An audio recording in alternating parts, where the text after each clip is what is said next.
Constitution to discriminate against religion in a public benefit program. And that's exactly what Washington is doing here.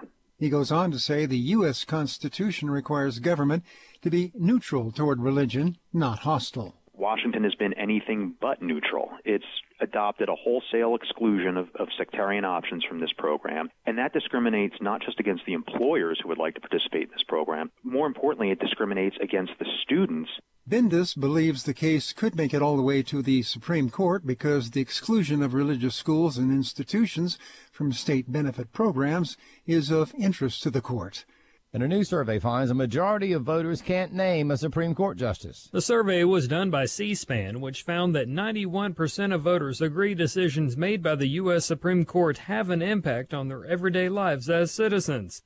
Still, 52% of voters were unable to name one of the Supreme Court justices. Amy Swearer, legal policy analyst for the Heritage Foundation, says it's not too surprising, unfortunately. It's becoming increasingly obvious in the last few years, particularly, that there are just a lot of Americans who don't understand basic concepts of government, of civics, of how the Constitution functions. Is this an indictment on our education system? Swearer thinks so. We certainly have a lot of people who are highly educated. I knew people in college who could barely tell other people basic facts about the function of government and basic civics. How we go about fixing that is a difficult question to answer because we're dealing with a society that is not heavily invested in spending the time to go learn those things. And that's not helped by this culture of social media and 24-hour news networks, where a lot of it is based on emotional manipulation of people's sentiments and not necessarily digging into the facts and helping people understand what's going on. I'm Rusty Pugh. It's time to call your senators. We need to tell them to put an end to the liberals' filibuster, switch to a majority vote, and defund Planned Parenthood. Call the Capitol Switchboard at 202-224-3121 or go to afaaction.net. Senators respond to constituent calls. So call 202-224-3121 and tell your senators to switch to a majority vote and defund Planned Parenthood. Your call will make a difference.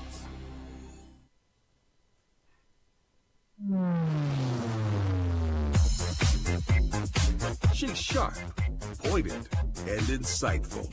This is Stacy on the Right on American Family Radio and Urban Family Talk.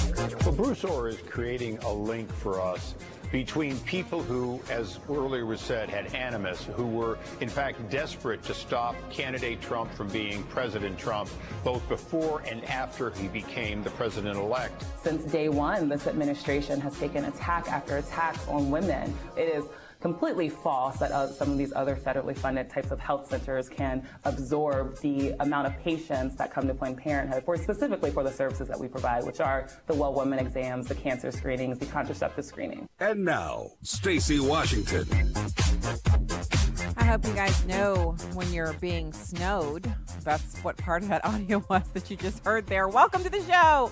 Welcome to Stacy on the Right here on American Family Radio and Urban Family Talk. American Family Radio can be found at AFR.net. AFA.net is American Family Association. And Urban Family Talk is where you can find the urban part of the network. And it's so fantastic to be with you today. It's hump day and it's rainy. I don't know if, wherever you are in the country right now, you might be having some really, really nice balmy weather. But here in St. Louis, it's a little warm and it's very, very rainy. And I'm glad to see the rain because our gardens have been all dried out because of the just continual heat.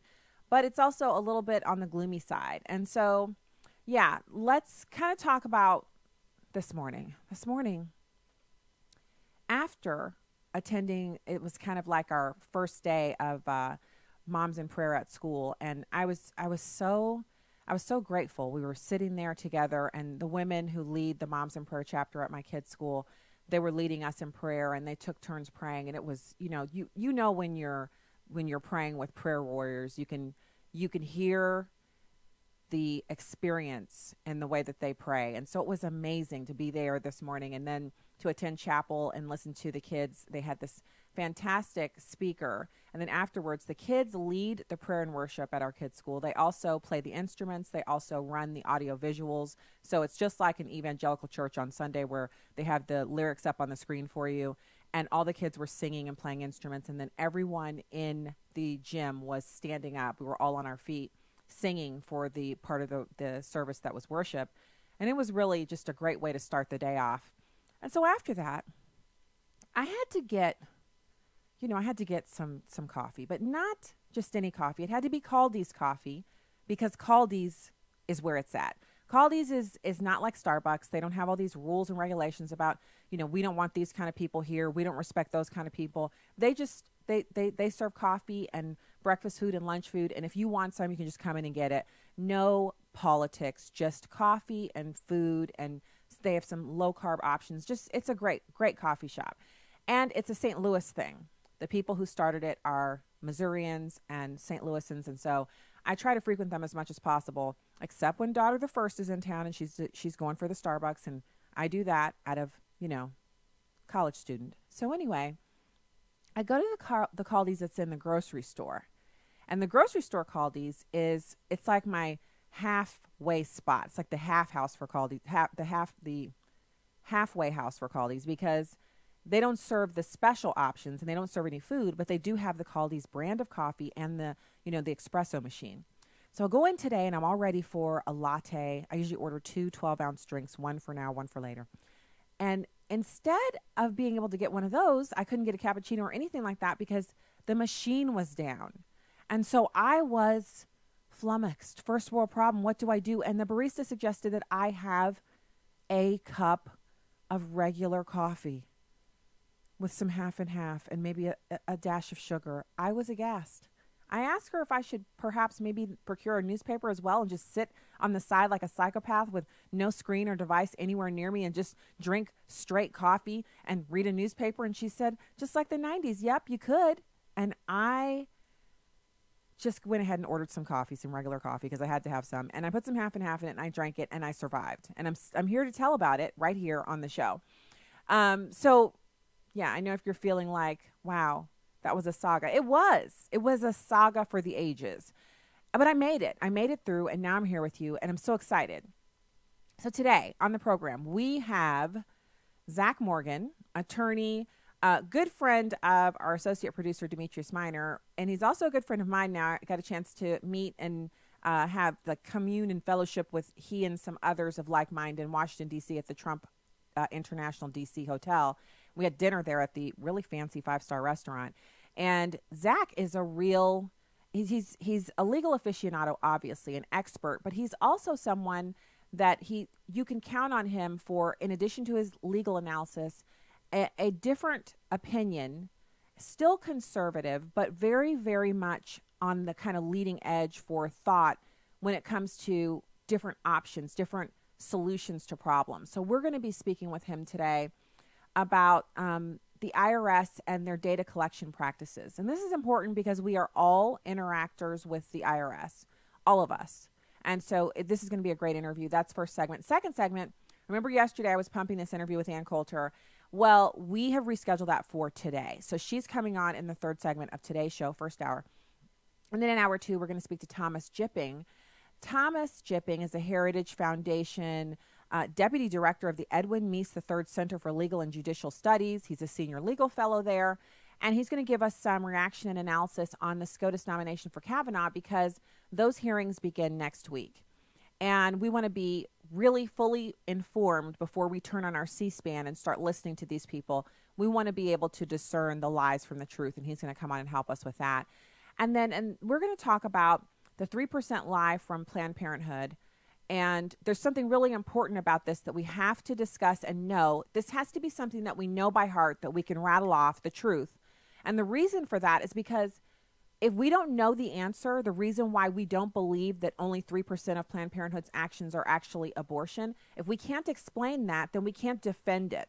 The Bible talks, many spots in the Bible talks about being able to defend the reason that you have your faith.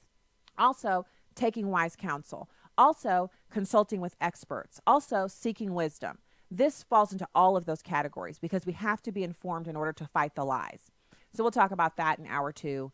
Right now, I want to get into just a tad of this corruption at the FBI and the DOJ. And it's GOP Senator Lindsey Graham, and he's accusing the left of ignoring the corruption at the DOJ and the FBI. Now, remember, the left used to hate the FBI. It used to be one of their primary sources of chagrin. They used to hate it and everything about it. They systematically went about defanging the CIA and the FBI, making it so that they couldn't do a lot of the things that you would have an organization like the CIA or the FBI for. Counterterrorism, covert ops, things that, it's not fun stuff to talk about around the dinner table. It's not the good stuff that you would want to broach as a topic at a cocktail party, but it's the kind of stuff that has to be done because evil people are out there doing what they're going to do. And if we don't have a counter to that, then evil people get to do whatever they want.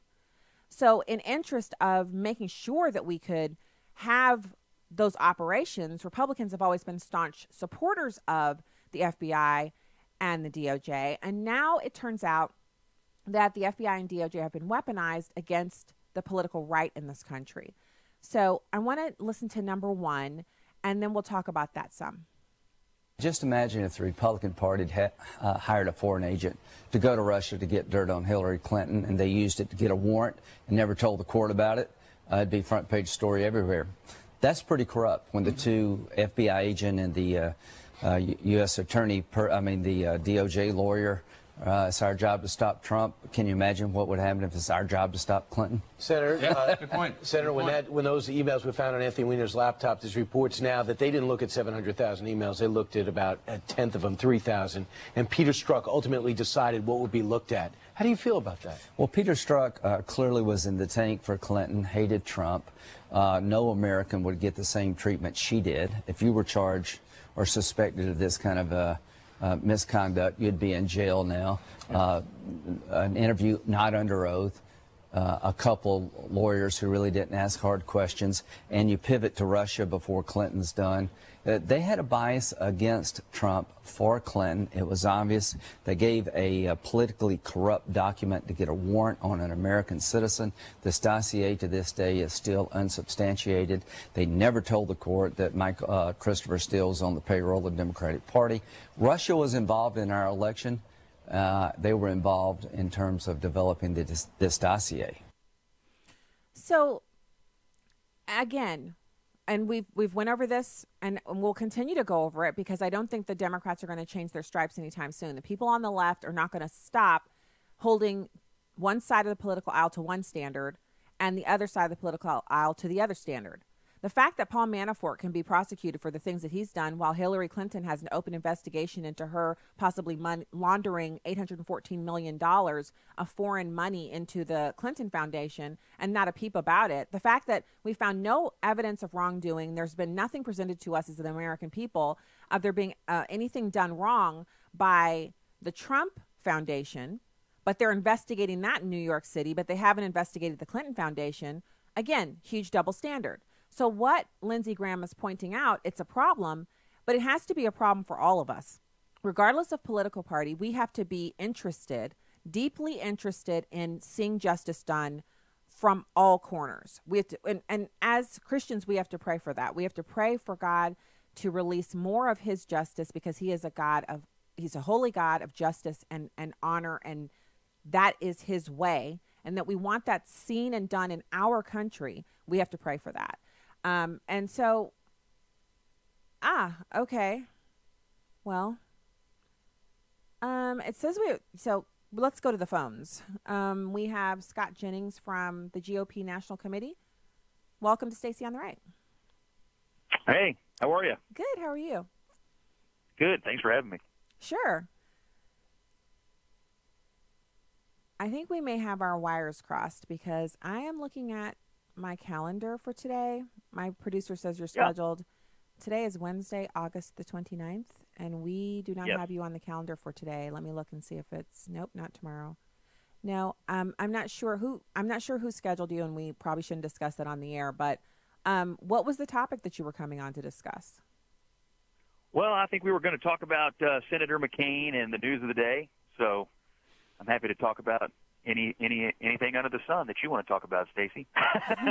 Well, let's talk about the elections from last night. I'm not interested in talking about Senator McCain. Yes. So, what is your take on what happened last night? It was historic across the board, all of the special elections last night. Yeah, last night I think the Republicans actually came out of the evening in pretty good shape. I'll start in Arizona, where there was a primary for the Senate seat being vacated by the retiring Jeff Flake. I think the most electable Republican, Martha McSally, won the primary and did it rather easily. And she's already kind of shifted into general election mode by launching some ads against the Democrat, Kirsten Sinema, on national security issues, which I think have been really effective right out of the gate. So Republicans, I think, got what they wanted in McSally out there. And in Florida... Can I just stop you for a second? With McSally, Sure. I've seen already some emails circulating that she's just as bad as Senator McCain was on immigration, that she's an open borders nut like he was. Is that the case? My understanding of her record is that she voted with Donald Trump's agenda 98% of the time as a member of the United States House of Representatives. That's pretty darn good. I wanted to clear that up because because like that based on absolutely on open borders. Now, Sinema is one of the most liberal Democrats in the House and is absolutely an open borders, abolish ICE Democratic candidate. So I think we've got a good contrast there. Well, I'm interested in the candidate who is most likely to follow the president's agenda on immigration and obviously defunding Planned Parenthood. Those are two priorities, not just for me as a host or an American, but for the listening audience. It's things that they're interested in. I apologize that we are at the 19 point, which is where we have a break. And when we come back, we have a guest already scheduled. But what I'd like to do is, once you and I say goodbye, could you get with my producer, Devin, and let's get you back on the calendar, maybe Thursday or Friday, if you have time. We'd love to talk to you and get the rest of the breakdown. Yeah, thanks a lot. All right. It's been great to talk to you. So we'll be back with Zach Morgan, staff attorney for the Institute for Free Speech, and more Stacey on the Right after this.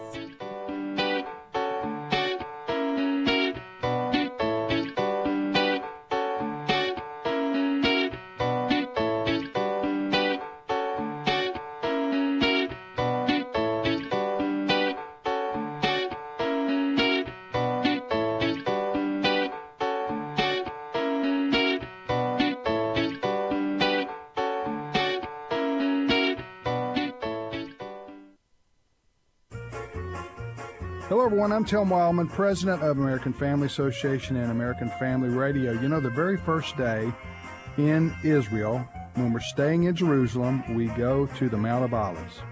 And it's there at the Mount of Olives we look out over the old city of Jerusalem. It's a spectacular sight. You've seen it in pictures before, but it's another thing to actually be there as we walk down from the Mount of Olives to the Garden of Gethsemane, and we pray there. It's going to be a wonderful time with brothers and sisters from around the country visiting the Holy Land, the land of Jesus. If you want information on this March 14th to the 22nd tour, just call us and we'll send you a brochure. Call 1-800-FAMILIES, F-A-M-I-L-I-E-S, option 5, and leave us your name and your address and we'll mail you a brochure. Or if you want to simply go online at twholyland.com, everything's there. twholyland.com. Hi, I'm Crawford Loritz with a legacy moment. One of our children was never a very good liar. Karen and I could always tell when this child was not telling the truth. On the other hand, I remember sitting at my desk with a guy looking me straight in the eye and telling me one of the most convincing lies you could imagine. And I believed every word. But over time, behavior tends to tell the truth about even the most determined liars. Proverbs chapter 21, verse 8 says, "The way of a guilty man is crooked, but as for the pure, his conduct is upright." Let that soak in. The way of a guilty man is crooked, but as for the pure, his conduct is upright. There are some implications I want to suggest to you from this verse. Number one, our lives and choices are an indication of our integrity. What we do, how we approach life, our ways, not just our words, but our ways, our character, how we carry ourselves, they show who and what we really are. Secondly, a crooked life is a product of a guilt-ridden soul. You have to keep slipping and sliding and doing what is wrong because you're guilty. The third implication is that a godly life is a product of a clean and clear conscience. If you don't have anything to hide, if what you're saying is accurate, your life is telling the truth about who you are and what you say and what you have done, and there's nothing between, as the old hymn writer says, the soul and the Savior, then you have a clear conscience. Here's what I want you to remember today. Take care of whatever is causing the guilt you may be experiencing. Take care of the root of it. Make it right. Life is too short to live in the shadows. You've been listening to Legacy Moment with Crawford Loritz, pastor of Fellowship Bible Church in Roswell, Georgia, and heard on the weekly program Living a Legacy. For more information, go to livingalegacy.org, livingalegacy.org. Legacy Moment is a production of Moody Radio. Welcome back to Stacy on the Right on American Family Radio and Urban Family Talk. Welcome back to the program. Stick with us. You've got live radio here from the Heartland, and we're speaking to you, citizens of America. Glad to be with you, and really excited to speak to our next guest, Zach Morgan, staff attorney for Institute for Free Speech, and good friend of Demetrius, and now myself. Zach, thanks for joining the show. Hey, glad to be here, Stacey. Hey, it's good to talk to you. I'm like a little bit flabbergasted after the election last night, all of these like groundbreaking things that occurred last night. And then this morning's news cycle has been just chock full of interesting little tidbits from all of the campaigns. And so now I'm looking at your article here, and you're talking about a lawsuit to make the IRS collect more of our data.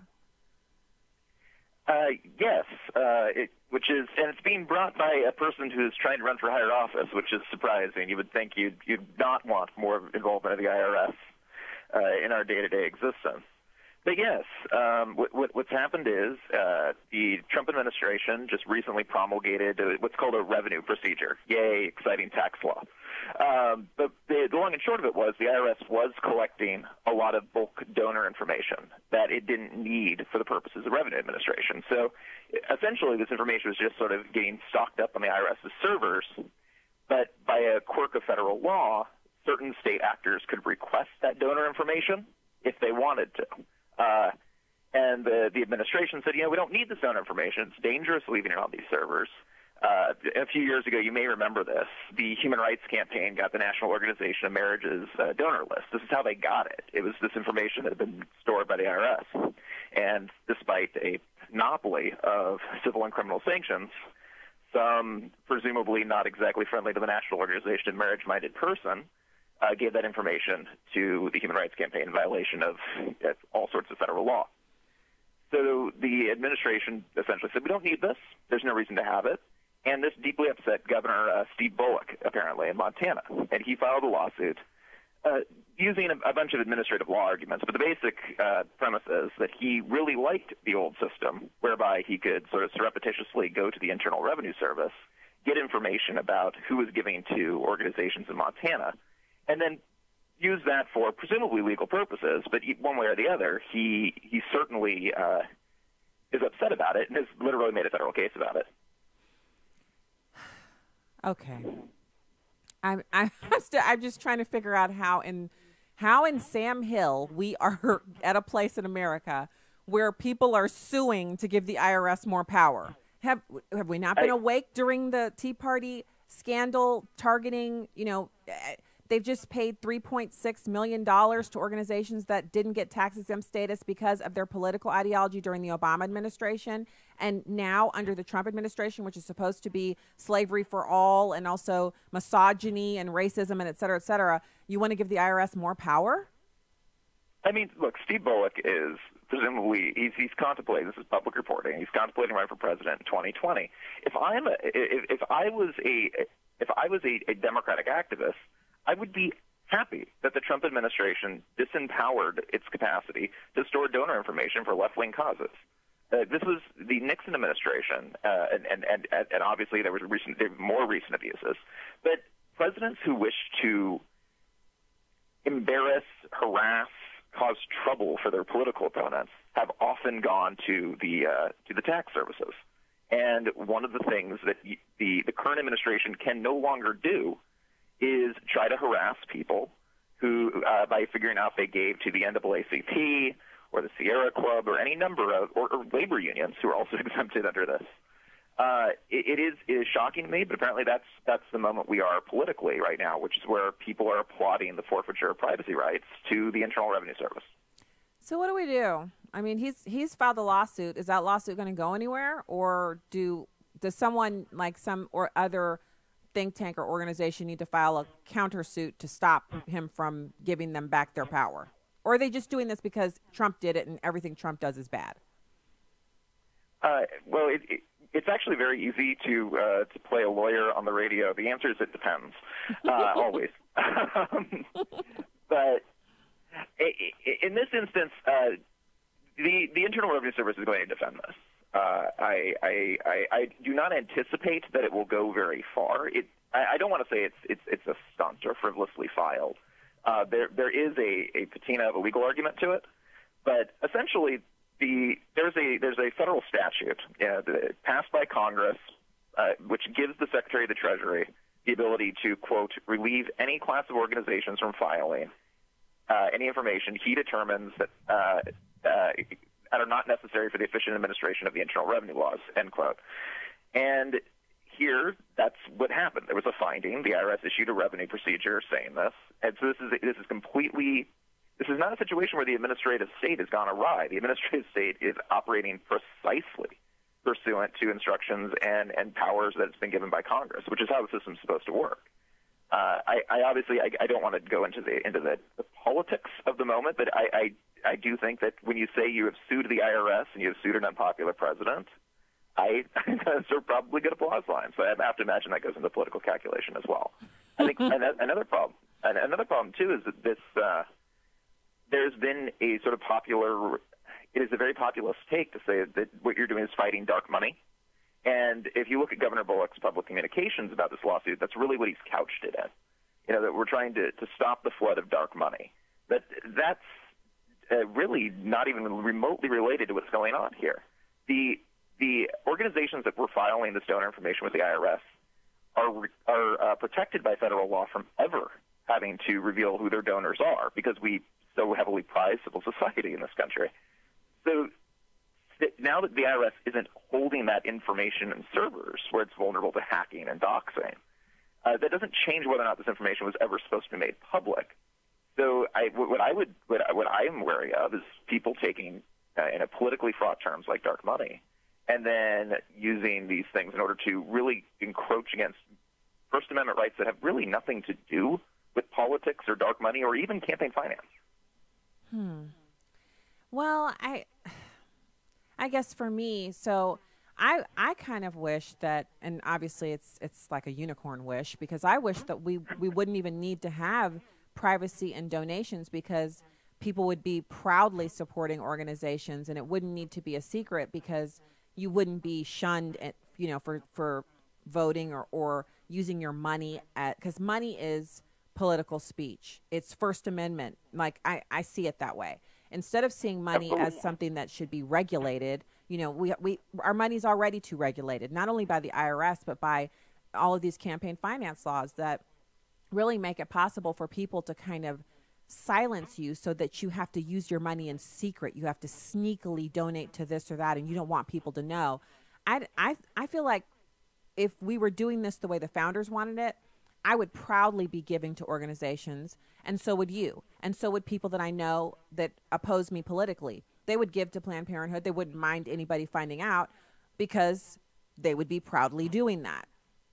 But that's not the case.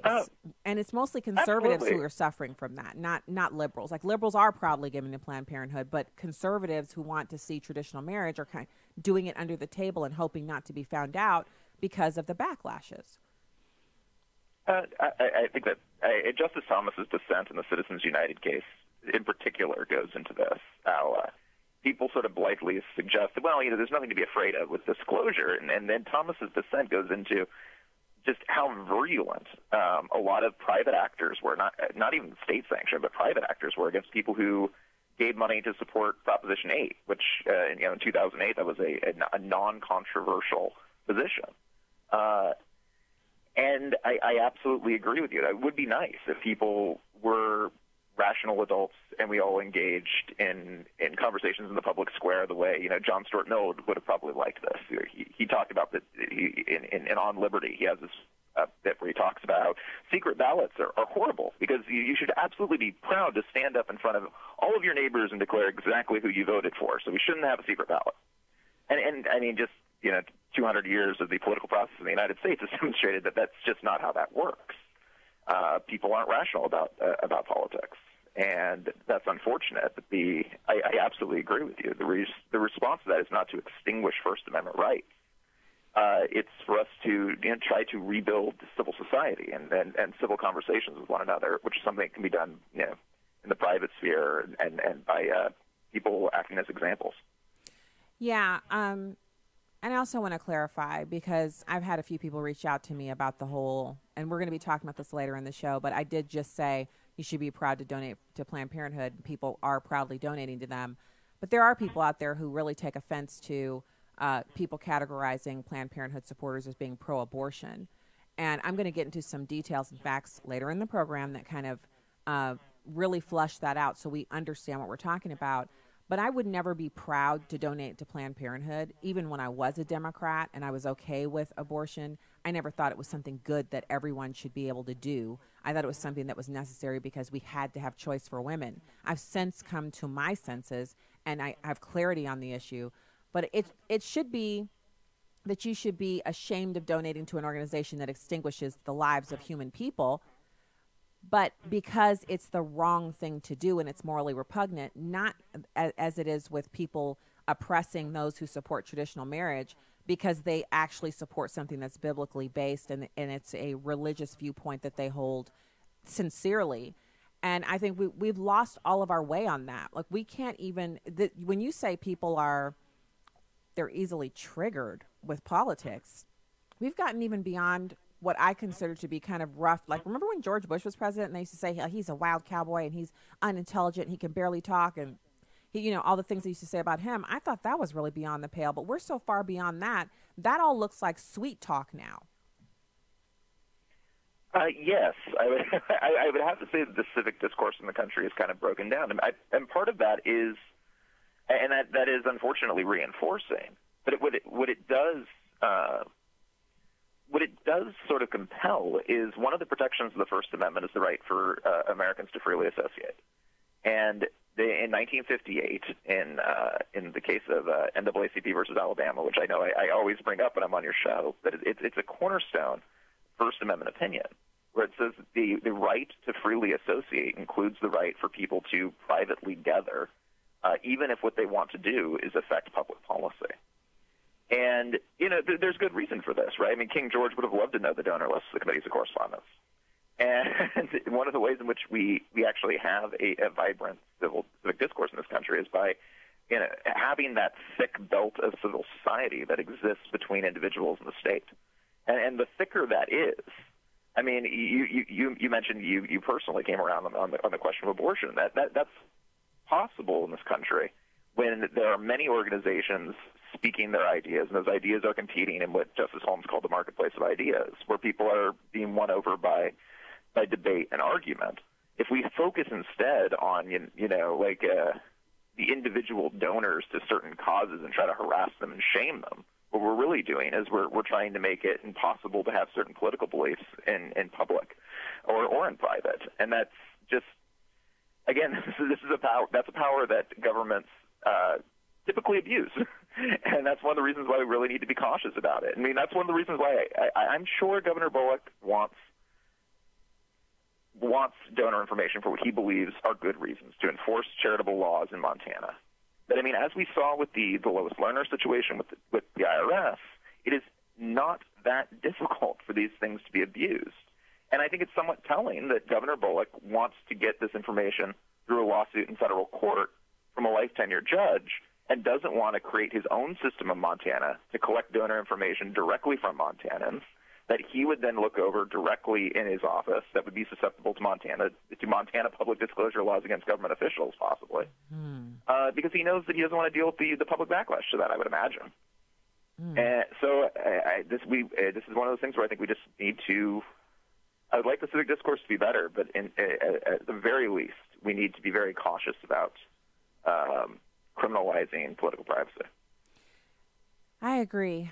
And I think one of the things that should come from this is, for people who live in Montana, this is not an election issue. This is a privacy issue.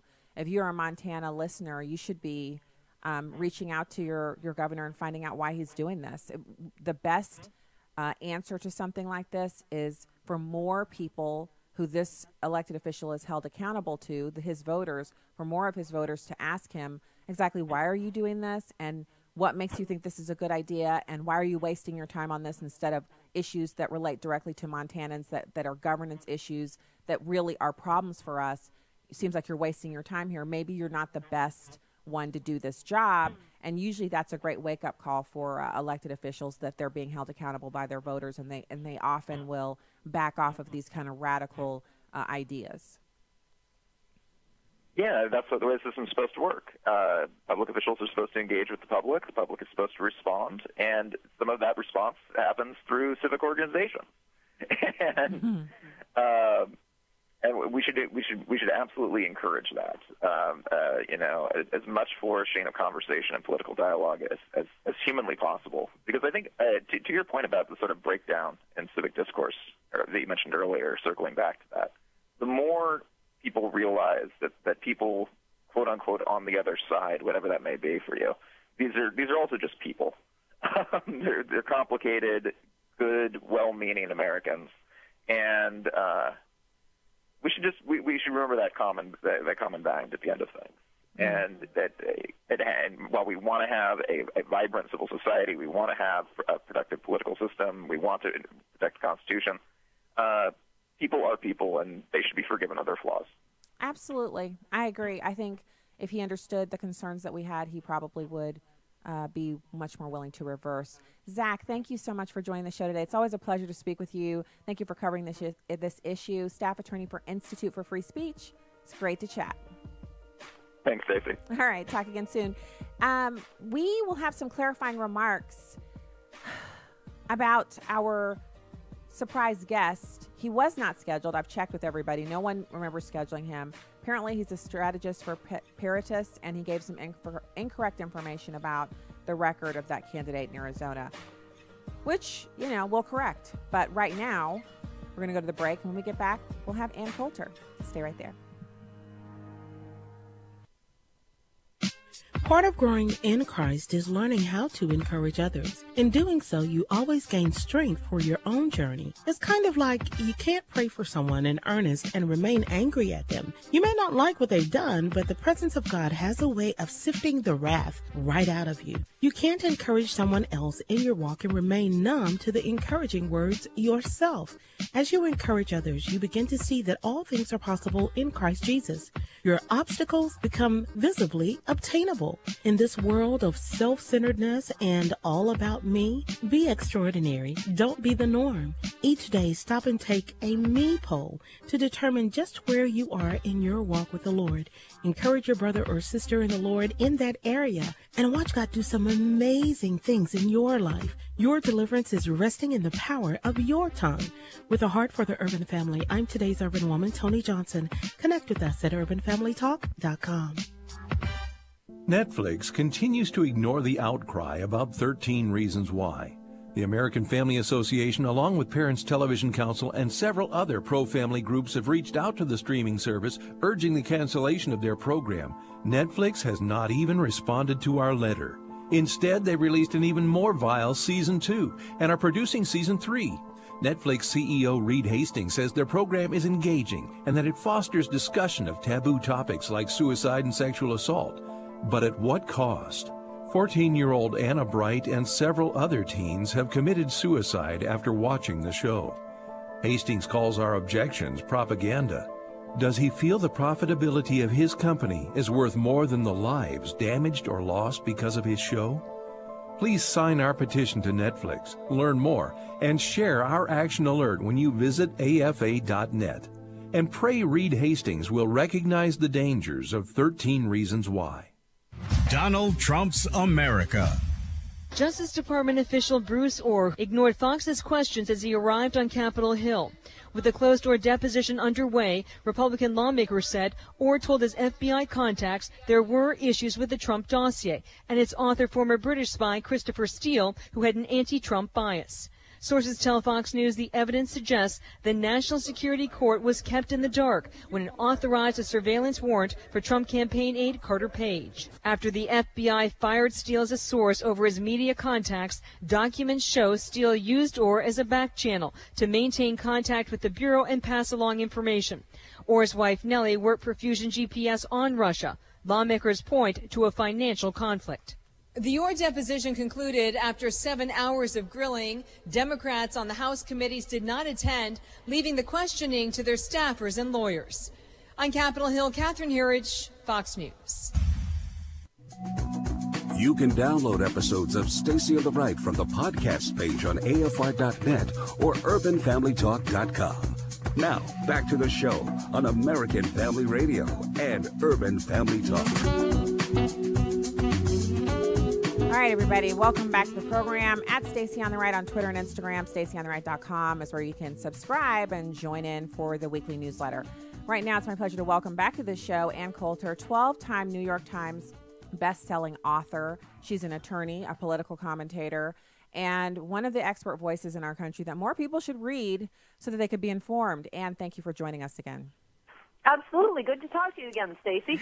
I'm glad to have you back because now I want to talk about something that every time I say this to someone, the first thing they ask me is, what are you talking about and where did you get that from? Now, it's regular history, regular U.S. history. I can't wait. It's kind of astounding, but I hadn't heard it put the way you put it until I was listening to your book on Audible, Adios America. And in that book, you talk about the way that you've got the organized left taking civil rights and trying to dole civil rights and the concept of civil rights out to people who are refugees, illegal immigrants, visa overstayers, anybody who has even the slightest bit of diversity, quote unquote. They take the civil rights history of Americans, white Americans and black Americans, and they push it off on them. But it's something that's unique to us that we share, that really it gives us almost a common ancestry. It makes us brothers and sisters and Americans, and I want you to tell the listeners about that. Absolutely right. It drives me crazy. Black Americans and white Americans have centuries-old shared history. The reason there was a civil war, and by the way, a lot of black Americans, as I describe in my book, Muggs, fought in the Revolutionary War. Up in Marblehead, the general went to the same church with many of his black soldiers. There were times when we did not get along perfectly, and therefore that's why we fought a civil war. That's why we have civil rights laws. That's why white Americans have a specific sensitivity when it comes to the issue of race. Our fellow Americans, African Americans, got the short end of the stick for a few hundred years. And so, okay, we're spending it all on them. We owe them. But then suddenly the idea of, for example, when Richard Nixon, who was contrary to absolute slanderous lies, was absolutely fantastic on civil rights, just beautiful statements. And when he forced the trade unions to accept African Americans, it wasn't because, this will enrich the white workers. No, it was because he was saying, screw you, trade unions. You've been discriminating against black people. They're our fellow citizens. We're never going to get this right until this ends. So you won't do it on your own. Fine. We're having quotas.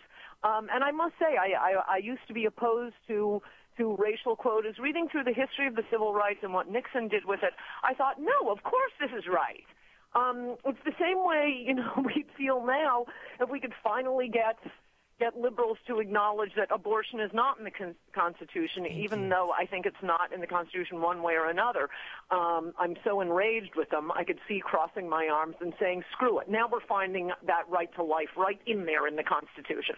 But that's an analogy we can leave aside for the moment. The point is, Nixon didn't say, "Oh, this would be enriching and diversity. It's so good for everyone." What he said was, "You've been discriminating. We're imposing quotas and timetables until you get this right." Okay, so then we got Democrats to pretend to care about African Americans for about 6 seconds. Then they grabbed the whole civil rights cause and started using it for, the abortion ladies, for an immigrant who arrived last week. Instead of integration, the new word became diversity. So African Americans were just, thrown into a pot along with Chinese and Indians and anyone who arrived yesterday. And it's kind of enraging. I'm sorry if Indians and Chinese and Thais and Somalis and whomever, I'm sorry if they feel like they've been oppressed, but we weren't doing the oppressing. So go home, address the people who were oppressing you. But I see no reason to be having set-asides and affirmative action and looking up at the TV screen and having someone who arrived Friday saying, "Well, I notice you have no ties on your evening broadcast." No. Right. No, you don't get to make demands on us. Then it becomes nothing but an anti-white program, and particularly an anti-white male program. No, African Americans are different. African Americans are special. I don't even want to hear from African immigrants. What were you doing when your brethren were being enslaved and brought to America? No, you get nothing. Okay, so you explained that perfectly, Ann, because you've written all the books. But I really have to unpack this all the way because this is such a huge, big deal so Urban Family Talk is one of the networks that we're on. That's Black Urban America across the country. And then we've got our AFR audience, which that's all over, 180 stations. So we're speaking to a lot of people here. And what I want them to feel is the same thing that I felt when I heard your words. All of your books, or most of them, are in your own voice. So you're reading your own book. We're driving from vacation in the car. It's me, my husband, and the 3 kids. When I heard you say that, I paused it on the car audio, and I turned and I looked in the back seat, and all 3 kids are sitting there with their eyes kind of bugged out. And they'd never heard it put that way. And I think that's the case with a lot of Americans. They don't really understand that. When we talk about a shared personal history, most blacks in America, and I still call myself black because I've never been to Africa. I didn't immigrate here. I'm descended from slaves on one side, and on the other side, freed blacks. So I don't have any history in Africa in my generational line. It starts on the docks in Charleston, and I'm an American. So that Black American... I think this whole dash, I'll use both just to mix things up, but I think the dash something American is a way of blending this idea as if Black Americans are the same as Somali Americans and Italian Americans and Chinese Americans. No, that you're trying to throw in African Americans with people who arrived yesterday. And so most Black Americans, according to genealogists and anthropologists who've studied this, most Black Americans have up to 40% of our DNA comes from other, white, Italian, Hispanic, you name it, because of the shared history of Americans, the intermingling, some of it forced through slavery, some of it by choice after the end of slavery. Yeah. But we are literally related to each other, the white Americans and the Black Americans. So we are not just countrymen. We are we're a people group.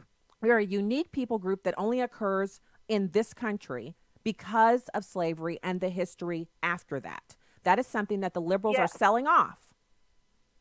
Yes, and what a wonderful, obviously bad part to it, but what a wonderful confluence it ended up producing.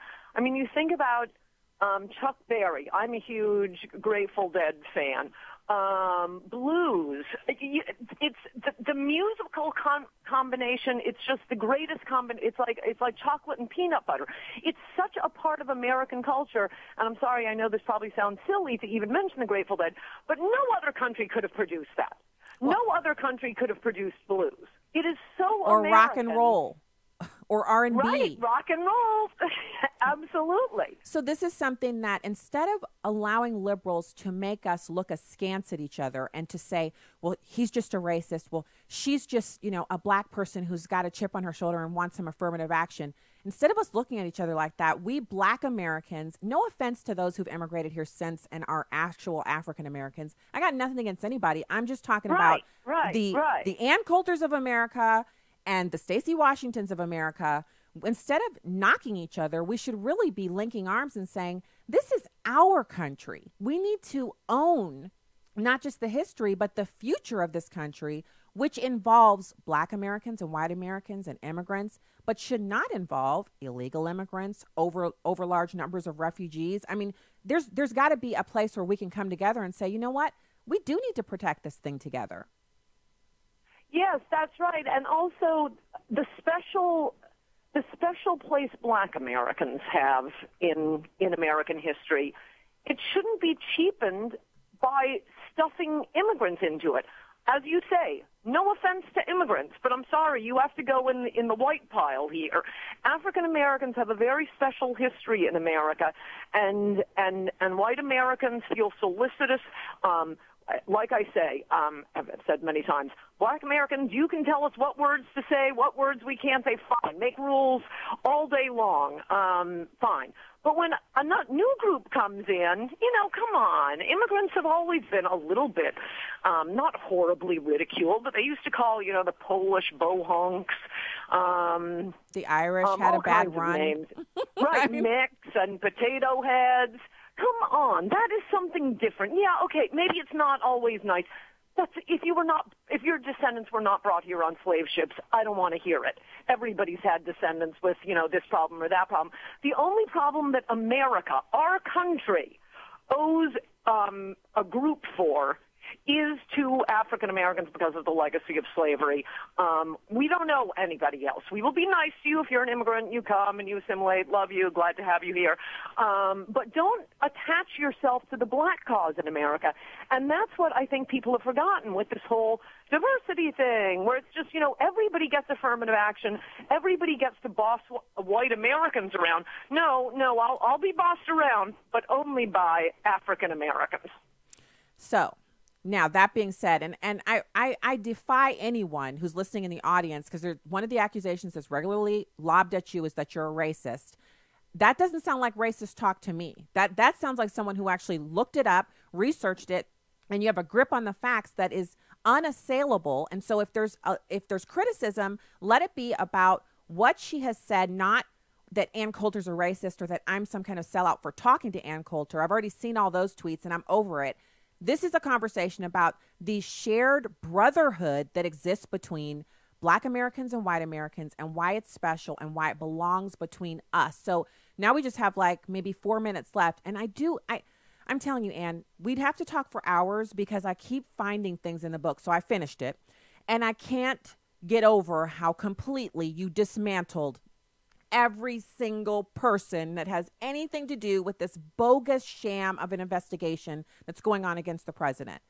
So does it go anywhere? Where does it go anywhere? And for all you trolls who are in the comments, I see you. Thanks for coming by. Read the book. Only comment if you read the book. Now, does it go anywhere, Ann? Does this actually go anywhere?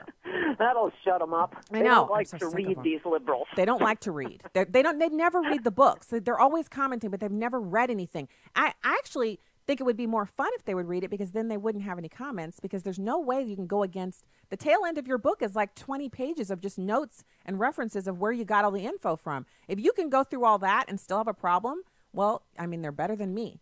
So does the investigation go anywhere? Does this actually, because I'm so sick of it, I'm exhausted by it, but it's still going on. I know. I think most Americans' approach to it is probably right, which is they hear Russia and change the channel. No, there's nothing to the Russian collusion. Trump, I get testy with him for not building the wall, but I must say he has a beautiful way of just summarizing an enormous, thorny problem with a few words: the swamp, the fake media, and no collusion. No, it's a crackpot theory. What they wanted was some independent counsel. We just got to get an independent counsel who will tear Trump and all of his friends and associates inside out, just searching for a crime. There's got to be something there. I cite a book, 3 Felonies a Day, by, I think his name is Harvey Silverglade, the argument of which is anyone, the most law-abiding American, paying your taxes, you're good to your kids, take care of your wife, could be inadvertently committing 3 felonies a day because there are so many federal felonies on the books. We don't even know how many. There are so many. There have been attempts to count them, and everyone has given up in despair. So if you look hard enough at anyone, you're going to find something. I think a lot of people aren't blown away that Manafort and Cohen were 2 of the first to be found on some little tax irregularities. But this isn't how the rule of law works. There is supposed to be evidence of a crime, then an investigation, then the suspects. You don't start with suspects and then put very talented and extremely determined prosecutors just going through a person's life with a fine-tooth comb trying to find something. That's starting to get a little bit out of hand, and I think there may come a point where Trump, and he has full constitutional authority to call off this nonsense, to fire Mueller. I don't think you should do it right now, but I think we're getting pretty close to that point. Before the election, do you think, or? Not before the election. I mean, at this point, one advantage of the media being hysterical over every little thing. I mean, it really doesn't matter what Trump does. Take this McCain thing this week. They were obviously rather bitter political opponents. Trump gives a not particularly sentimental, but just, straightforward sympathy to the family tweet in response to McCain's death. And the media is absolutely hysterical. Well, okay, suppose he had given a saccharine tweet about, the heroic, straight-talking I always admire. Well, then they'd go crazy because it's so insincere and it's such a lie. One of my favorite examples from the book, it goes a while back, but it just makes me laugh. During Hurricane Harvey, Trump pardoned Sheriff Joe Arpaio, and the media headlines were, which I cite there, were Trump buries pardon in the middle of a hurricane. Trump uses hurricane to slip out bad news from the White House. We're up against the break. Trump responds to this by saying, wait, aren't ratings higher during a hurricane? And then we get around to the headline saying, Trump cites ratings as reason to all right, pardon Arpaio. And you just can't win with them. I know we can't win, but we always win with you. And thank you so much for your time today. We'll be back with more Stacey on the Right after these important messages. Urban Family Talk. Urban Family Talk.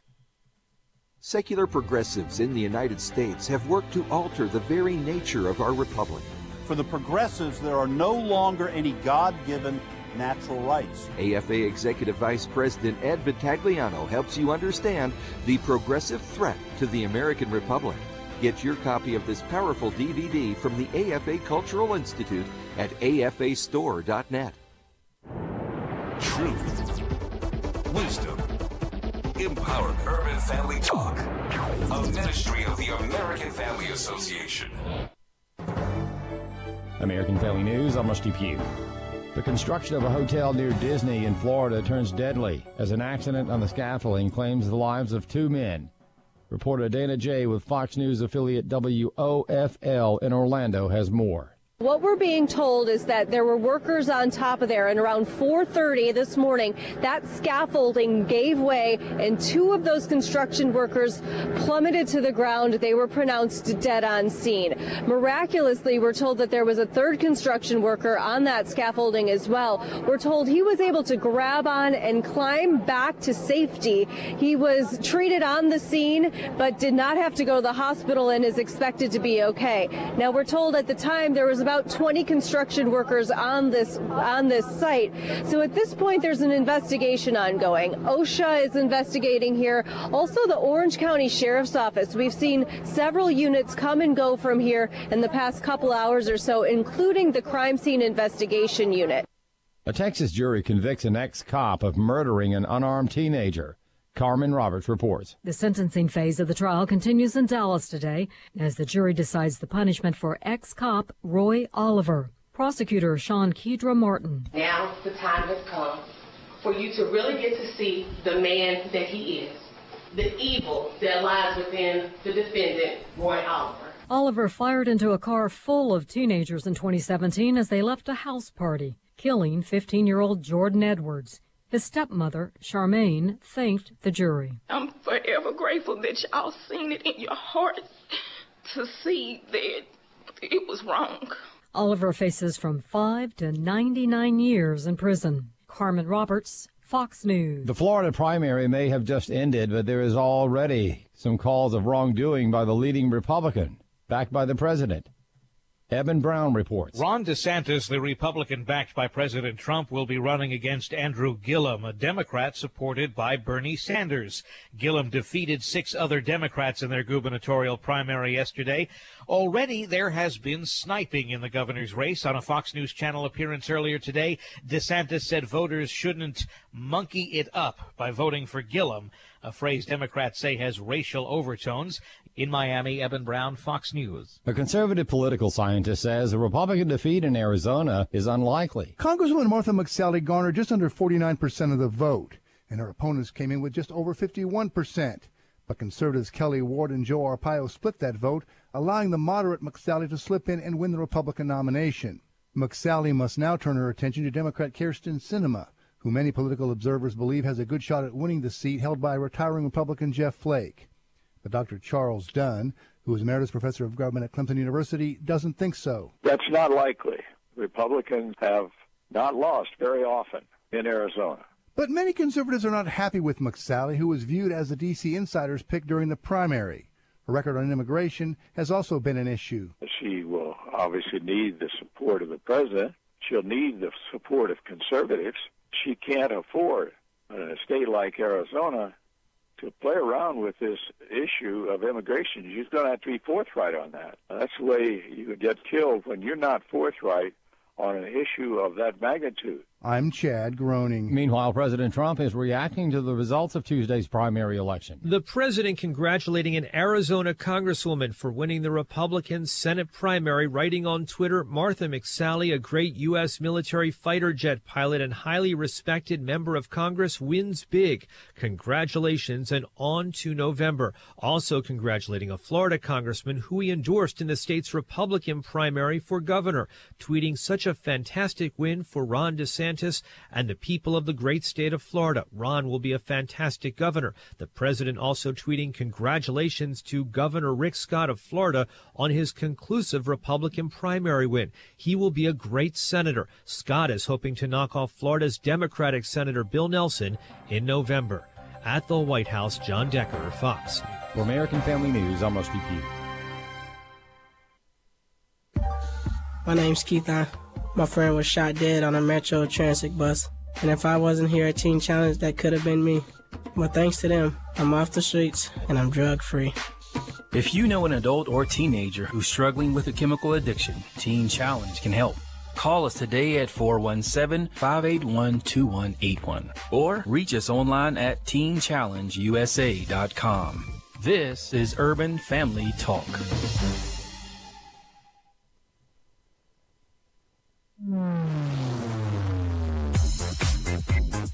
She's sharp, pointed, and insightful. This is Stacy on the Right on American Family Radio and Urban Family Talk. Well, Bruce Orr is creating a link for us between people who, as earlier was said, had animus, who were, in fact, desperate to stop candidate Trump from being President Trump, both before and after he became the president-elect. Since day one, this administration has taken attack after attack on women. It is completely false that some of these other federally funded types of health centers can absorb the amount of patients that come to Planned Parenthood, specifically for the services that we provide, which are the well woman exams, the cancer screenings, the contraceptive screening. And now, Stacy Washington. Oh my goodness. So I'm still feeling the energy I was thinking maybe my show is getting to be a big deal when people want to be on. Instead of getting booked in, they just say they're booked in and call in and get on the show. I don't blame my producers for that. That's like something. I actually had that happen to me one other time on my weekend show, where someone wanted to be on. They couldn't get booked on, so they called in and, got onto the show as a caller. So no big whoop there. As you heard during the One News Now segment, we also have Fox News at the top of the hour. There are some questions about Martha McSally in Arizona with her immigration record. I think the point that's being made here is that she'll have to come into alignment with President Trump on that issue. At least that's what we would hope would be the result of her trying to go for this. As for her opponent, and I'm open to interviewing Martha McSally, who is the nominee for the Republican side, and her opponent. I'd love to talk to her opponent for the Democratic side about the position on immigration, open borders, abolishing ICE, etc. I'd love to talk about that. So I'm open to both of those. So if anyone from those campaigns is listening, you're welcome to come onto this show. We'll give you both the same amount of time, and we will talk to you about it, because I love hearing both perspectives. And I think voters deserve to hear from both sides. So great to be back with you. I want to take just a moment to point out that something has occurred across the nation. And this is important to us, all of us, as Americans, as men and women, as parents, as singles, as grandparents, as brothers, sisters, aunts, uncles, you name it. Those of us who are human and have to consume liquids in order to survive, we all are impacted by this decision. It's number 2.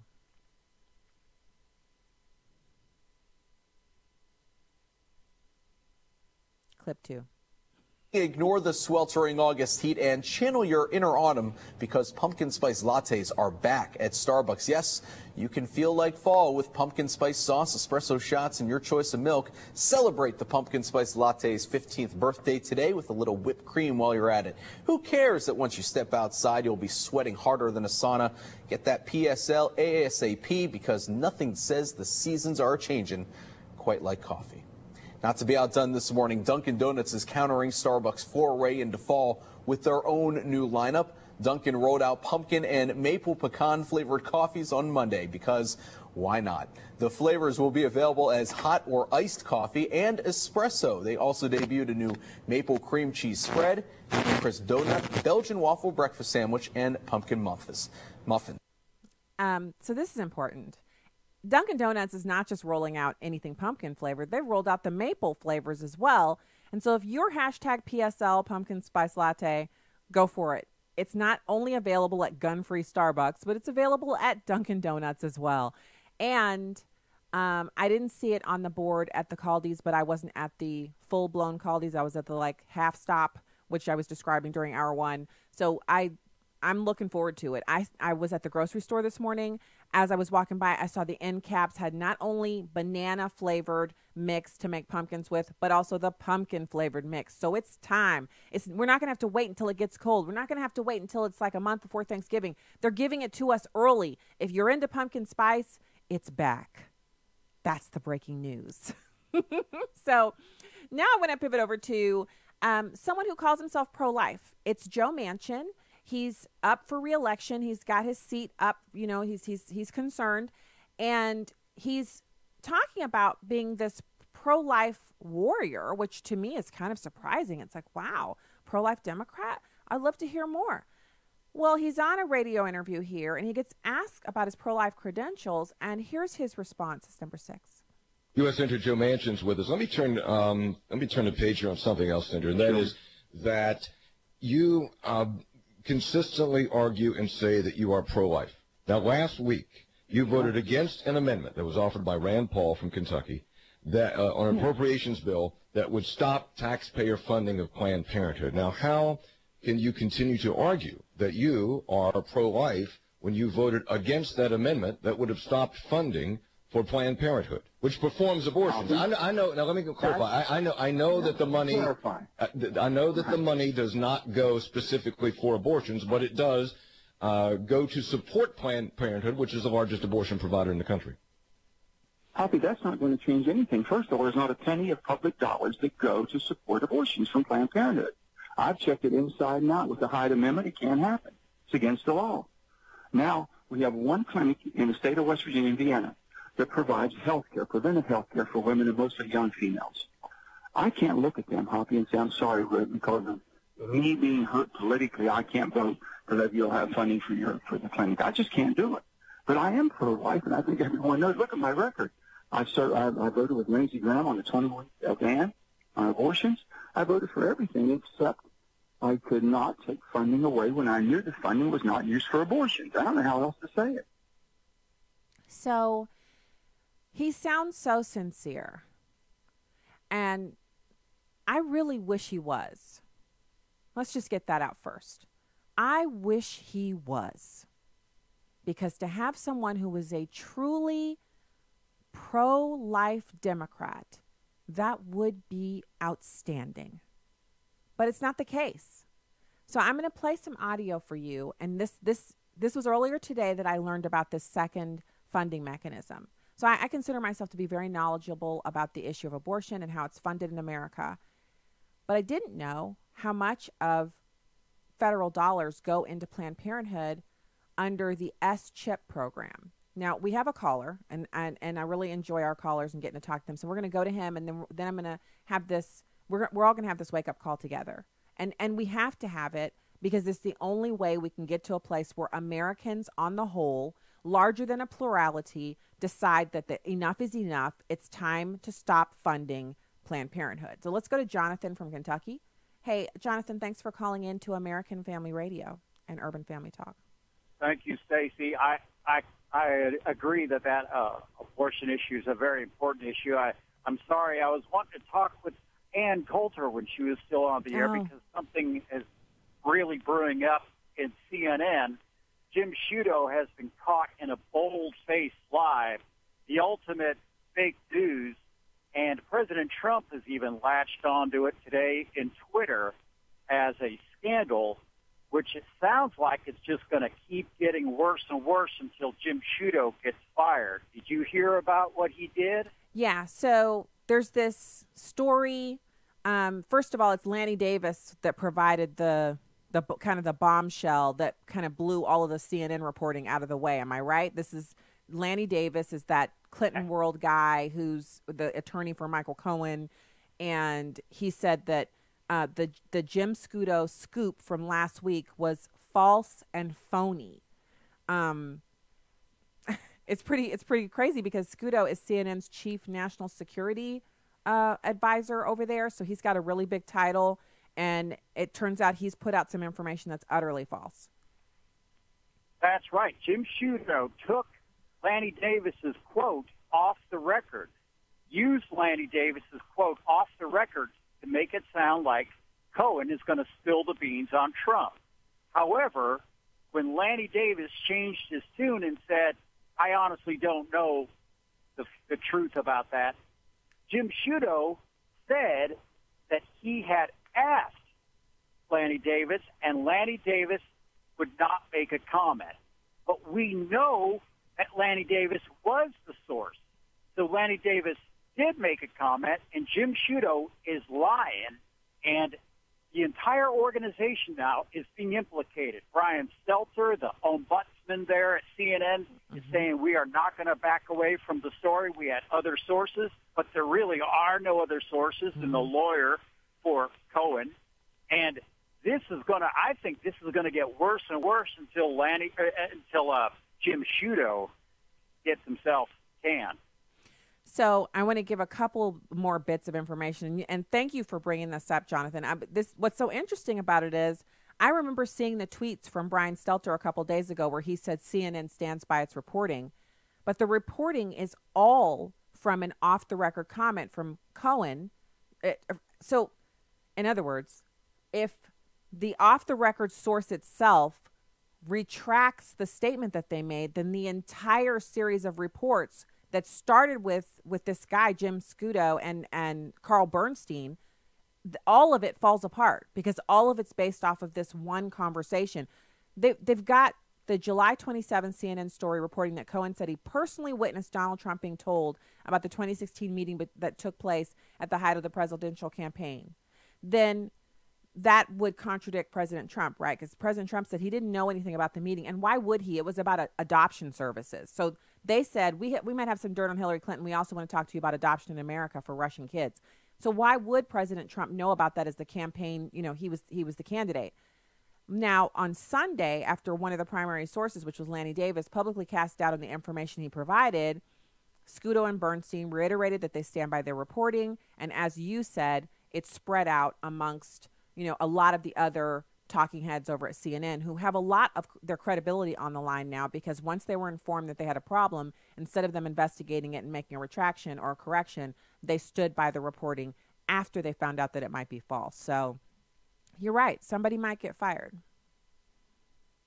Every other network that took CNN's story, boy, they owned it. NBC said, we now know the truth. And ABC interrupted their programming, their regular programming, to tell what they had learned through CNN. Now, all of these organizations include the Washington Post, the New York Post. They have all retracted their story because they know Lanny Davis made that up. But CNN refused it. And that's why I think CNN is really ratcheting this up, and they're really going to get themselves in trouble now. Well, they had an out. All they had to do was say, well, now he's retracted it, and that was the basis of our coverage. But they're not going to do that because they're much more married to trying to harm the president than they are to the truth. And that's kind of sad, because I grew up watching CNN and watching where they've gone since their glory days of breaking news on the battlefield. You know, their reporters literally running alongside our troops in foreign countries, to this, it's like, it's not even the same news organization. Thank you so much, Jonathan, for calling the show and for sharing that with us. So I'm wanting to do this reimbursement audio, and I think we have a minute left, so I'm going to hold off and do that when we get back. And just a little bit more on this story that Jonathan called in about. And this is actually, so if we had 2 segments with Ann Coulter, we would have definitely taken calls. But she is so busy promoting the book right now that it was actually like a feat of magic to get to have her last week and then this week on the particular topic. And I know she took time to come in today and be on the show to discuss that. So it's in 2 of her books, actually. I've not read Mugged, so I haven't read every book that she's written, but I have read a few. And I heard on her audiobook, Adios America, about the shared history of Black America. And it's not that we don't know this. This is what's so interesting about that, is that all Americans know that through slavery, white Americans and Black Americans have a shared history in this country. It doesn't mean that other Americans don't have a shared history. I'm just talking about those particular 2 groups. And I think it's because of that shared history and the amazing strides we've been able to make that's why the enemy comes against us and tries to separate us on that. That is why there's such a point of contention that the Democrats, the leftists in this country, the organized left, because not all Democrats believe this, want to separate Black and white Americans on race, because that is the one place where we actually have so much of a bond. So if we're not fighting about race, we actually could make huge strides, as we've done in the past, and we will do so again in the future. But that's not something that is politically expedient for some people in this country, and that's why it's fought. So when we get back, we're going to get back into the information I was starting off on this segment. Just stay right there. When our health insurance renewal notice arrived last fall, my wife and I made the decision to drop our plan. With the monthly premiums and deductible, we'd have to pay $30,000 just to use it. So we did our homework and switched to MediShare. The cost savings are incredible, over $500 a month, and we don't have to pay for services we don't need or don't agree with.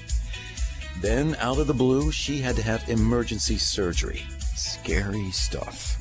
$150,000 in hospital bills, and MediShare members took care of everything. All we paid was our small portion. I'm a doctor who's been in healthcare for 20 years, and this is one of the most impressive programs I've ever seen. Thank God she's fully recovered, and now we're telling everyone about MediShare. Call 855-PSALM-23 to find out how much you can save on your health care. MediShare. Call 855-PSALM-23. That's 855-PSALM-23.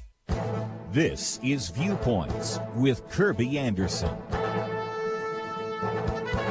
Many people in our world accept certain lies uncritically. That is the argument in one of the chapters in the book Deceivers. Dr. Gary Frazier was on the Point of View radio program recently to talk about his chapter dealing with Laodicean lies. The church in Laodicea is mentioned in the 3rd chapter of the book of Revelation. It was a church that was lukewarm, neither hot nor cold. In many ways, this describes our 21st century world. The first Laodicean lie is the belief that you don't need God. The message of Laodicea was that God was irrelevant. He explains that it is the deception to think that the church can possibly operate in the flesh as opposed to the Spirit of God. The second Laodicean lie is the promotion of unconditional love and acceptance.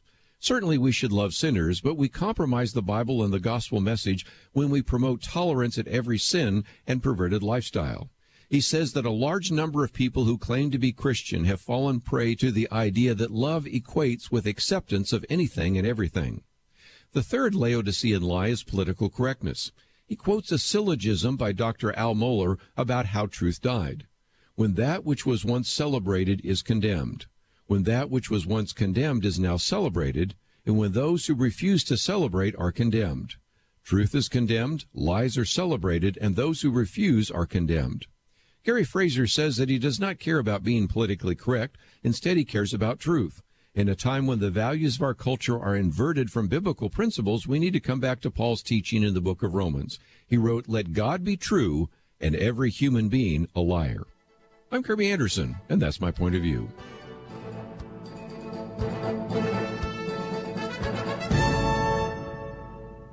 Take Kirby and the Point of View team with you on the go with the Point of View app. Search for Point of View Radio at the Apple or Google Play stores. This is Stacy on the Right with Stacy Washington on American Family Radio and Urban Family Talk. Hey everybody, welcome back to the show. It's my pleasure to welcome our next guest to the program. It's Thomas Jipping, the Heritage Foundation Deputy Director of the Edwin Meese III Center for Legal and Judicial Studies and a Senior Legal Fellow. Thomas, thank you for joining us today. Thank you very much for having me. It's great to talk to you. I love speaking to my heritage experts, and I just have so much respect for the amazing amount of work that is done out of the Heritage Foundation. And so I'm really excited about hearing your analysis on next week's upcoming judicial. Well, it's going to be the circus, really, but it's going to be a judicial confirmation process for a Supreme Court nominee. This time it's Justice Kavanaugh. How do you think it's going to go? Well, the hearing before the Judiciary Committee will start Tuesday morning, and it will last 4 days. Tuesday will be opening statements by the senators on the committee. There's 21 members of the committee, 11 Republicans, 10 Democrats. And then Wednesday and Thursday, that would be September 5 and 6, Judge Kavanaugh will be before the committee answering questions from the senators. Those are going to be long days, but I hope people tune in and listen to as much of it as they can, because this will be the first opportunity, really the only opportunity, that people will have to hear from the nominee, from Brett Kavanaugh, about issues that are so important to the way the judicial branch functions. And then next week, Friday the 7th, will be outside groups, witnesses for and against the nomination. They'll be testifying. I think Judge Kavanaugh will do a great job. He's somebody who has followed the confirmation process and kind of how it's developed over the years. People are at the Justice Department and the White House are better than they used to be about preparing a nominee for the kinds of questions that he might get. I know he'll practice a lot as to how to approach especially very hostile questions from Democrats. But I think people should also remember that the hearing, even though it'll be on television, a lot of attention will be paid, it's only 4 days out of about a 3-month process. It's only one piece of the overall process. There's a lot more to it when you're evaluating somebody like a Supreme Court nominee. But the hearing is important, and I hope people do have an opportunity, at least for part of the week, to tune in. So I plan to be glued to it. I mean, seriously, like I'm going to be watching as much of it as I humanly can. I'm going to have, obviously, things I have to do, but the beauty of it is you should be able to listen to the audio of all the hearings on C-SPAN through an app on your phone, or have it on in a window on your laptop through C-SPAN. And if you're actually near a television, you can watch, because I'm sure there'll be some of the networks that cover it live from the hearing. So I know that Heritage Foundation President Kay Cole James has issued a statement of support. I feel like he's going to come through it very well, that he's very prepared for this type of an ordeal, even though it's going to be lengthy and he'll probably come out of it needing a vacation, that he'll do well in it. What do you think the roadmap looks like in the Senate for the actual confirmation? Are the votes there to get it done? Well, remember that the conflict over judicial appointments, especially when it comes to the Supreme Court, is a conflict between two different ways of looking at the judicial branch of government. One side looks at judges, and they believe that judges are supposed to be impartial, that judges are supposed to take the law, like the Constitution or statutes, as they find it, as it's written, and they're not supposed to rely on their own personal views or politics. And the other side believes in a very political judiciary, that judges are supposed to guarantee that certain sides win, that certain political interests are furthered, and that's what makes them kind of manipulate the Constitution or statutes to make cases come out the way they want. It's a huge battle. It is a critically important issue, and when people listen to the hearing, they ought to listen to the kinds of statements that are made, the kind of questions that are asked, how Judge Kavanaugh responds, and ask yourself, which side are the senators on? Which side is Judge Kavanaugh on in that debate? Which kind of judiciary do they think we ought to have? And I think there's a majority of senators, certainly all Republicans, and I think at least a few Democrats, who believe that we ought to have a fair and impartial judiciary, not a political one.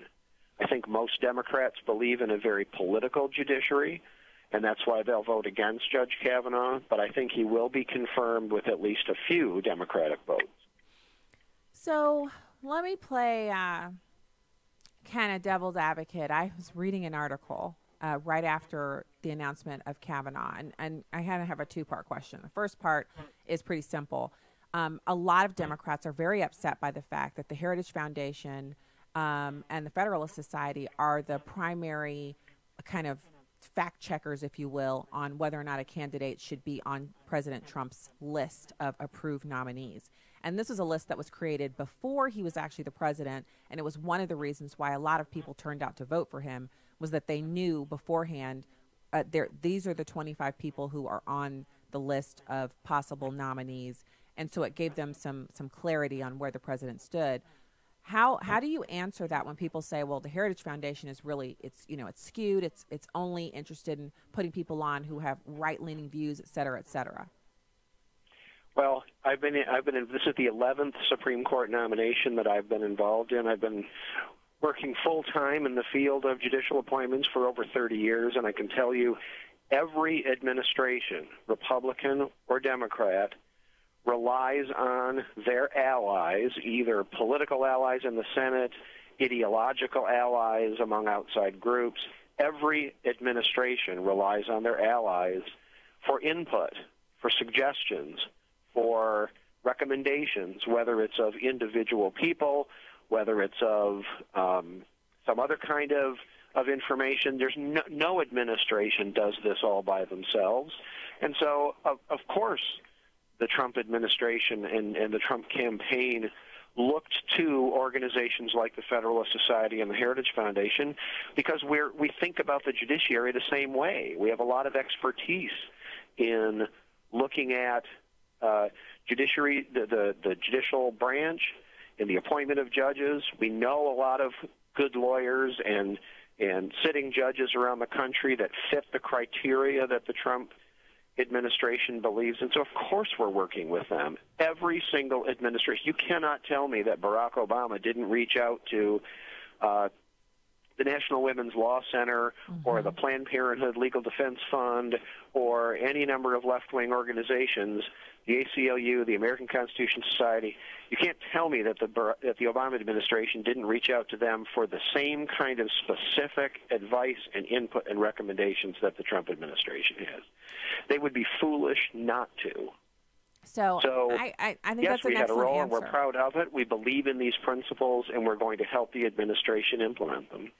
I'm happy that you were one of the sources, because when I was thinking about President Trump before he was the nominee, I thought there was a lot of talk of him nominating his sister, who is actually a judge, which I didn't know until the stories came out. President Trump's sister is a judge, and he would probably put her on the Supreme Court. And I thought, oh my goodness, she's probably a New York liberal. This is a terrible idea.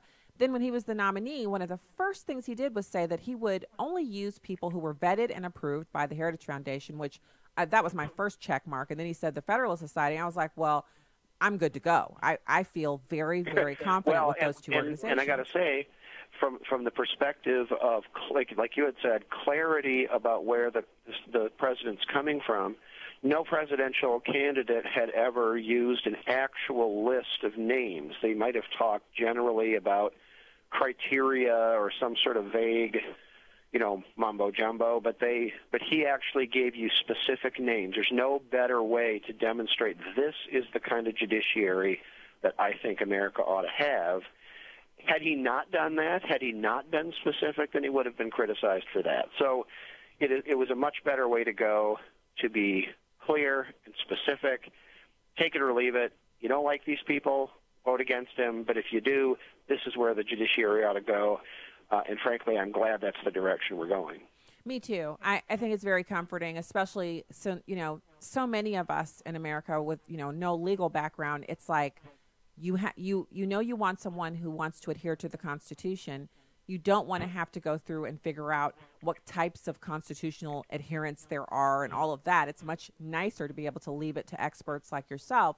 So my next question has to do with it's still on topic, but kind of off as far as Kavanaugh. So we've seen a number of judges across the country on the appellate courts, Ninth Circuit, et cetera, attempt to use their positions on those courts to constrain the president on issues that have been remanded to him by Congress, namely immigration. So on one of the rulings, most recently from the Supreme Court, Justice Clarence Thomas said that this was a troubling trend that might have to be addressed by the Supreme Court if it continued, because it is an improper use of the judiciary. Do you think there's a case in the pipeline right now that would bring that issue back before the Supreme Court? Well, it's not so much a specific issue as it is the quote that you just referred to, as it is a trend in cases generally. What we're talking about here is sometimes called judicial activism. That is, judges who are asserting themselves more politically than legally, and they're tackling issues instead of deciding cases. Judges are supposed to decide concrete cases. They're supposed to apply the law impartially. They're not supposed to follow their own preferences in politics. And frankly, the way to end judicial activism is to appoint the right kind of judges, which brings us back to how important it is that President Trump is doing that. The Supreme Court reverses the Ninth Circuit more often than any other circuit in the country because there's more activist judges on the Ninth Circuit than anywhere else. And Justice Thomas put his finger exactly on the problem, and that is judges who are stepping beyond what their authority is, beyond what their role is. The judiciary has a specific role that was designed for them by America's founders. They don't have any authority to step out of that. That's why the debate over judges is a conflict over these two very different ways of looking at the judiciary. Yeah, I'm. So what about Michelle Malkin wrote a column a couple years ago asking that the next president, who's a Republican, look at breaking up the Ninth Circuit because it's too big. And if they broke it up, then they would actually be able to hear more cases and their caseload would be much more manageable, and it would also break up this tendency that they have to do what you've described, which is go outside of their mandate to just hear cases and decide on individual cases. Do you think the president will do that? There is that argument.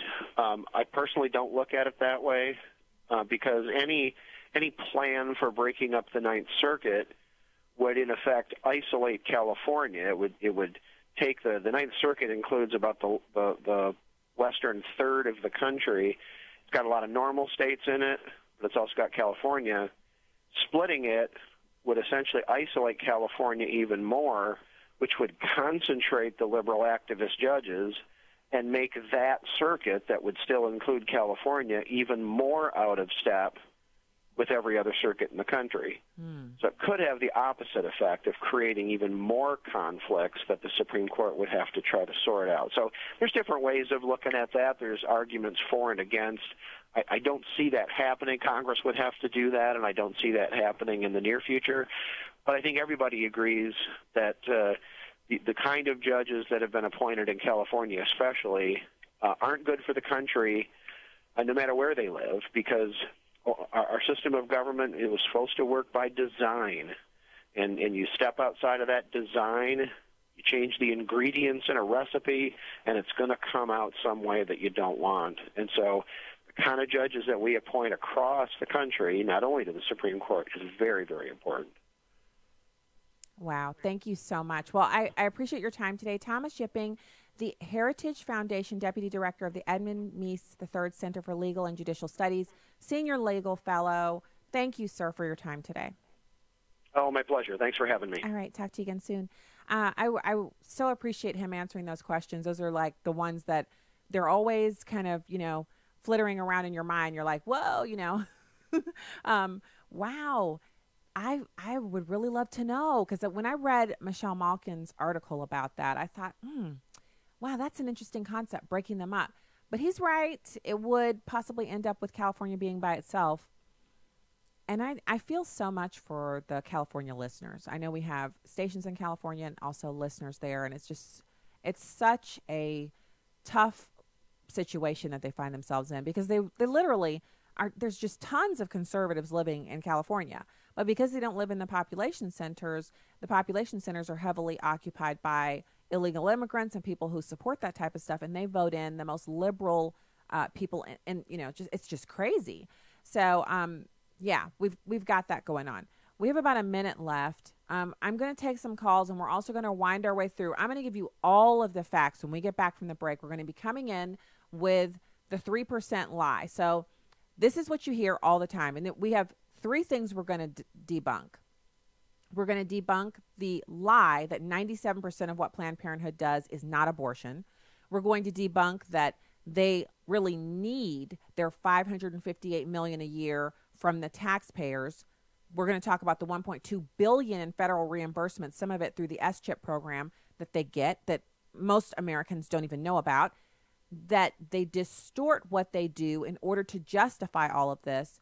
And after that segment, it'll be the end of the show, but you will be fully equipped to have this conversation with friends and loved ones, not a fight, not an argument, but an educational process that you can go through to help them understand why you're against taxpayer funding of Planned Parenthood.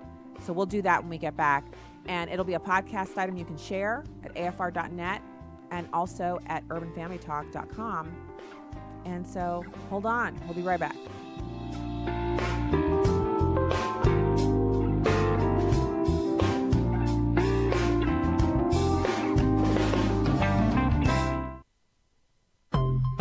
This is Just a Minute with Stacey Washington.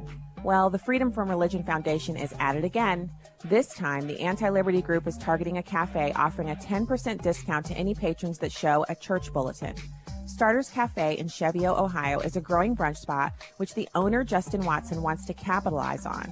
Since the cafe's busiest day is Sunday, offering a church flyer discount has been very popular and is similar to restaurants offering savings to veterans, moms on Mother's Day, dads on Father's Day, senior citizens, and pretty much anyone celebrating a birthday. The Freedom from Religion Foundation likens this marketing genius to whites-only policies, calling it racist. Of course, the go-to for anyone wanting to infringe on the rights of others is to cry racism. Fortunately, Mr. Watson is standing his ground. Perhaps someone will start a foundation to advocate for our freedom from baseless attacks from the Freedom from Religion Foundation.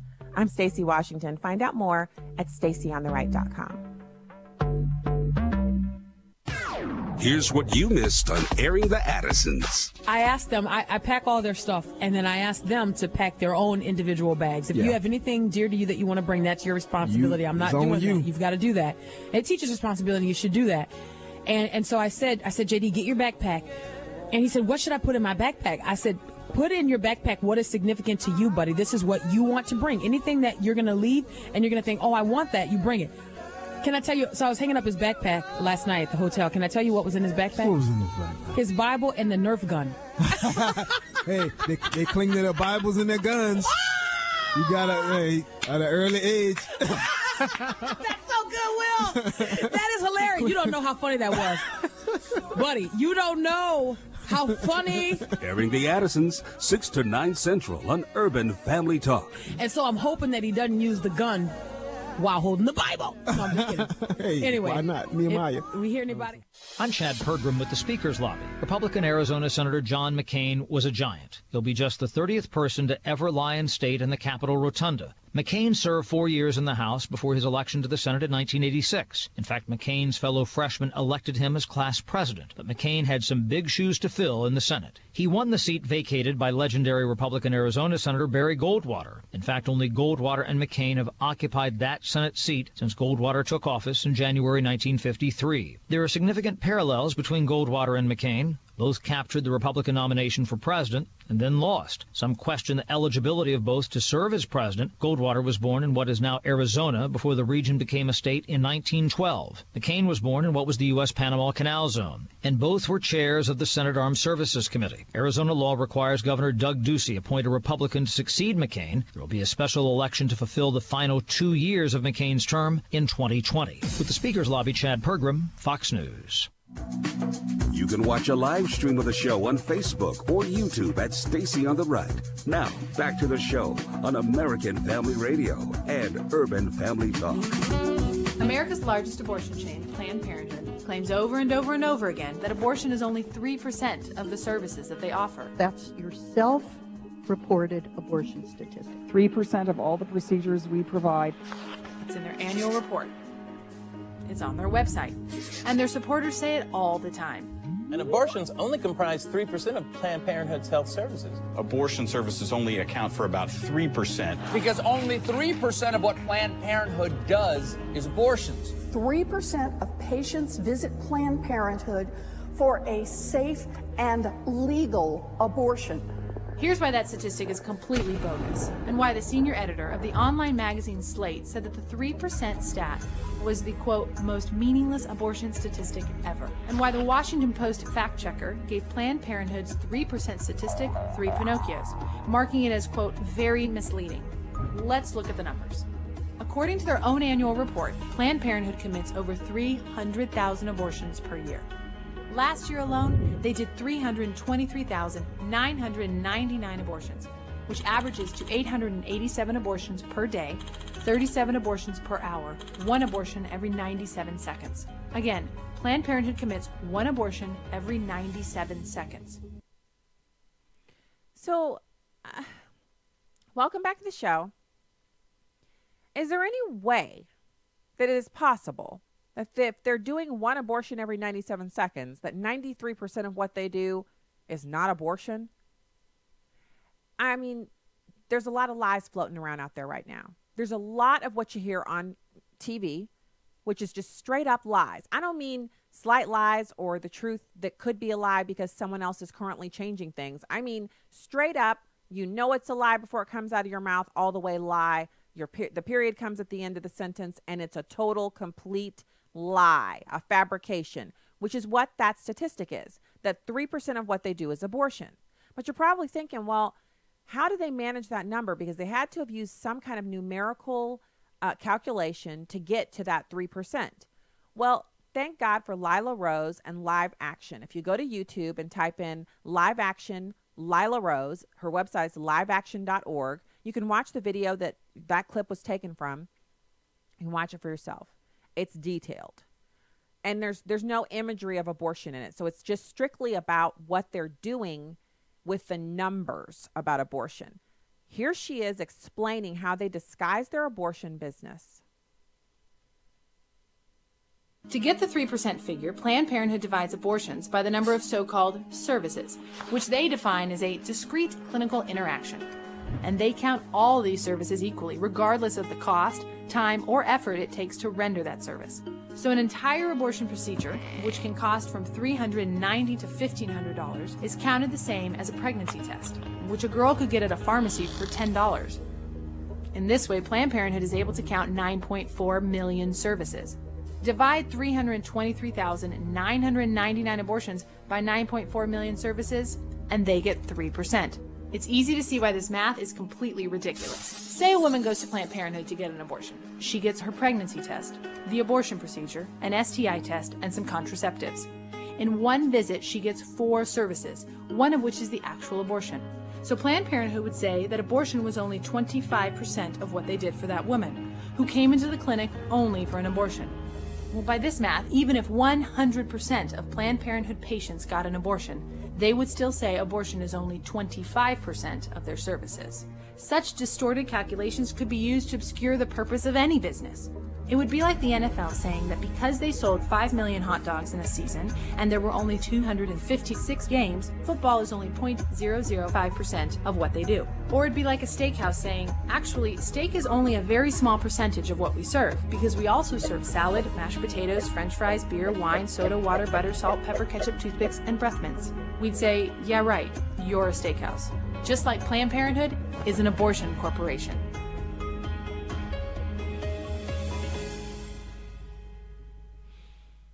All right, so now we're going to listen to number 4, where they talk about just a little bit more about this, and we just have a little bit more to go before we get to the $1.2 billion in federal reimbursements.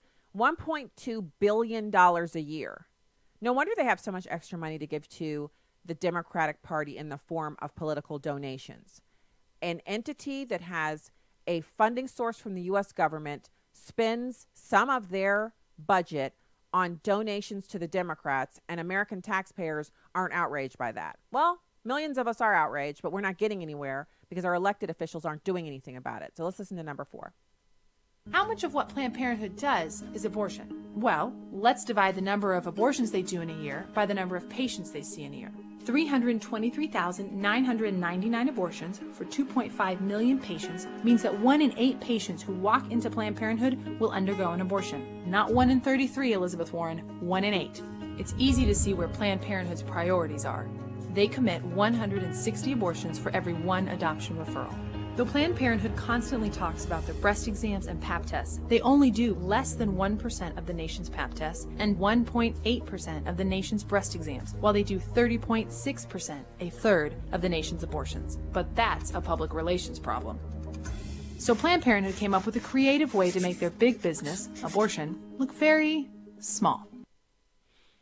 So now you understand where the 3% number comes from. It's a fabrication. It's a lie. And it doesn't have anything to do with what they do. Now, here is where the rubber meets the road, because what we always talk about, and I'm guilty of this as well, is the $558 million a year Planned Parenthood spends on federal reimbursements. $558 million a year that Planned Parenthood receives from the American taxpayers. But that's not their primary funding source. It sounds like it is. They always make a big deal about it. Whenever we talk about cutting Planned Parenthood's taxpayer funding, that is the number that we're talking about. $558 million a year that comes from the federal government to Planned Parenthood. But that's not the money they care about the most. Yes, they want to keep that funding. The reason they want to keep that funding is because the minute you take that away, then people will say, oh, aren't we also giving you $1.2 billion in federal reimbursements? It's number 7. In light of recent undercover videos showing Planned Parenthood executives discussing the sale of donated fetal organs, conservative lawmakers are aiming to strip the organization of its taxpayer funding. So how much does Planned Parenthood receive in federal and state funding? Planned Parenthood Federation for America has 59 independent local affiliates that operate approximately 700 health clinics in the United States. According to Planned Parenthood's latest annual report, the organization's affiliates received over $528 million in government funding between 2013 and 2014. The majority of federal and state money comes from grants and reimbursements. That's 41% of the organization's combined total revenue. The remainder of Planned Parenthood's funding breaks down like this. 30% comes from private contributions, 23% from non-government health services, and 6% from other operating revenue. Meanwhile, in 2013, more than 50 congressmen called on the Government Accountability Office to conduct an independent report detailing how federal and state funding is allocated to Planned Parenthood and similar family planning organizations. The report found that during fiscal years 2010 through 2012, Planned Parenthood's affiliates received nearly $1.2 billion in federal and state reimbursements for services provided under the State Children's Health Insurance Program, Medicaid, and Medicare. As more allegations emerge, Planned Parenthood's federal funding could be on the line. So this video is from the Daily Signal, and it was made directly after the whole baby parts thing came about with the Center for Medical Progress. And so there's a lot that's important about this, but the most important thing, I guess at the top of the heap of important things, is just that we're aware that it's more than the $558 million and that this is a travesty. And it's something that if we're not willing to hold our elected officials accountable on it, they will not be willing to take the votes that need to be taken. And it's not about political party, it's about the activity. The same way that American Family Association opposes Target's push to integrate restrooms so that girls experience even more sexual assaults and, peeping Tom incidents than they already do in Target stores. Check my website, StaceyOnTheRight.com. I have a catalog of all the ones that I've been alerted to recently. I do a check online, or if a story shows up, I'll add it to the list. And there may be some that are missing from there, but I have one of the most comprehensive lists online that you can find at StaceyOnTheRight.com, and it's on the homepage of assaults that have happened at Target. And the same way we oppose that, it's not about political party, it's about protecting women and girls from voyeurs and sexual predators. We should be willing to go at the same degree or even further to protect unborn babies from this scourge. We did discuss a couple of days ago that Rand Paul was talking about 440 pastors a year are aborted. These are kids who would grow up to be pastors. They're being aborted. Geniuses, 1,600 geniuses a year aborted. We're talking about the future of our country. We had Obi on yesterday talking about the history being literally, it cuts the history off. When we were at the Marriage and Family Conference in Tupelo, Ryan Baumberger of the Radiance Foundation gave an outstanding keynote speech the first day about how his family came to be. Had his mom, who had been raped by his father, chosen to abort him, he would not have been alive, obviously, which means he never would have met his wife, and they never would have had their 2 natural-born children, or adopted the 2 other children that comprise their family of 6 people. He is one of the examples of what can happen when we are faced with difficult situations and we go forward instead of yielding to the demonic influence that simply says you have to abort. Why do I call it demonic? I had someone message me on Facebook the other day, and he said, you keep calling people who support abortion pro-abortion, and that's wrong. I just refuse to give cover to that any longer. I refuse to make people feel good about supporting abortion, which is infanticide. I refuse, if you're supporting Planned Parenthood, you're supporting their entire agenda. Go to my Twitter feed, Stacey on the Right, and check out one of my tweets from just a couple of hours ago. I have an image up on my Twitter feed of it's a billboard that runs in Dallas, Texas, and areas all over the metro area. Now, just in case you're wondering, and you can verify this for yourself by calling. This one's on an Outfront billboard. Outfront is a billboard company in the United States. I know how much billboards cost because I've called here locally to find out. What they do is they'll set up a little machine that measures how many cars drive on a highway per day, and then they add that total up for a weekly total, and they'll leave it there for a few months to make sure that their totals are steady. They take the aggregate, they average everything, and they come up with a number of cars that pass on that highway in a given week. Then they charge their advertising rates based upon that. So in St. Louis, a billboard for 1 month can cost anywhere from $10,000 to $12,000 to as little as $1,000 per month. So an average billboard inside the metro area on one of the main thoroughfares is usually around $4,000 a month. That's for St. Louis. Our market size is 22. We are number 22 city for population in the United States based on the metro area. Dallas is in the top 10 for population size. It's one of the largest cities in the country. So you know this ad was expensive. They're probably paying about $20,000 a month for this ad. And this is what it says. It says, Black women take care of their families by taking care of themselves. Abortion is self-care. The afayacenter.org/trustblackwomen is the website. The hashtag is trustblackwomen. And this ad has a picture of 3 lovely black women wearing white. One has on a polka dot top. The other 2 have on white. It's marketing genius. When people who are black wear white in advertising, it's meant to mainstream whatever they're selling. They put this together well. They have, even one of the women has a natural hairdo, a short natural haircut. And the other 2 women have relaxed hair. They're all mainstream attractive women. They're not skinny.